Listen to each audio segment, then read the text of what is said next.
Lazo Gamer 950 გამოიწერე არხი და იხილე საინტერესო და მრავალფეროვანი ვიდეოები. არხის ლინკი იხილეთ აღწერაში.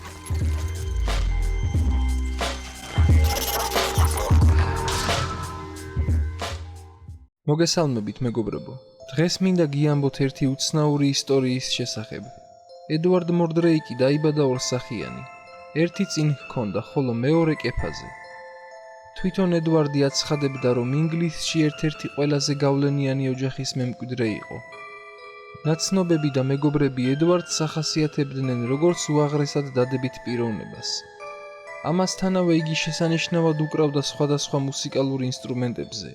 ყველა ვინც იცნობდა ედვარდს ერთხმად აცხადებდნენ, რომ წინა სახე საოცრად ლამაზი ჰქონდა, ხოლო უკანა თითქოს მისი სახის ანტიპოდი იყო, საოცრად მახინჯი და ბოროტი გამომეტყველების.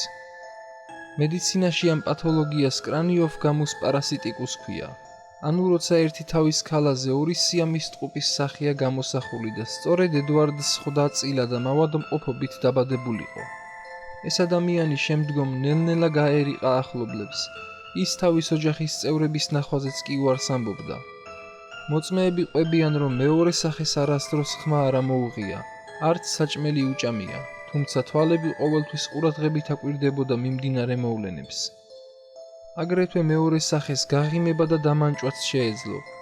თუმცა ედვარდის ახლობლები ყველა ერთხმად აცხადებდა, რომ მეორე სახის ხმა არ გაუგიათ. თვითონ ედვარდი იფიცებოდა, რომ მეორე სახეს ხშირად გაუღვიზებია იგი, რაღაცეებს ებუტპუტებოდა და ეშმაკისეულ სიტყვებს ეუბნებოდა. ედვარდმა მოიარა ექიმები თხოვნით, რომ მოეცილებინათ მისთვის მეორე ბოროტი სახე, თუმცა ოპერაცია ვერცერთმა ექიმმა ვერ გარისკა. ყველა დარწმუნებული იყო, რომ შედეგი ფატალური იქნებოდა. 23 წლის ასაკში ედვარდმა თავი მოიკლა, მიუხედავად იმისა, რომ ექიმების მუდმივი მეთვალყურეობის ქვეშ იყო.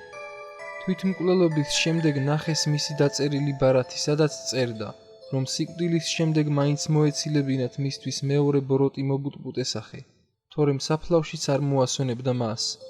იგი უდაბნოში დაასაფლავეს და საფლავს არავითარი ნიშანი არ დაადეს, თუმცა უცნობი დარჩა შეასრულეს თუ არა ექიმებმა მისი მთავარი თხოვნა, მოაშორეს თუ არა სახე. დღეისთვის კი სულ ეს იყო. დააჭირეთ subscribe-ის გვერდზე მოცემულ ზარს, რათა ავტომატურად მიიღოთ შეტყობინება, როდესაც ახალი ვიდეო დაიდება არხზე. მომავალ შეხვედრამდე.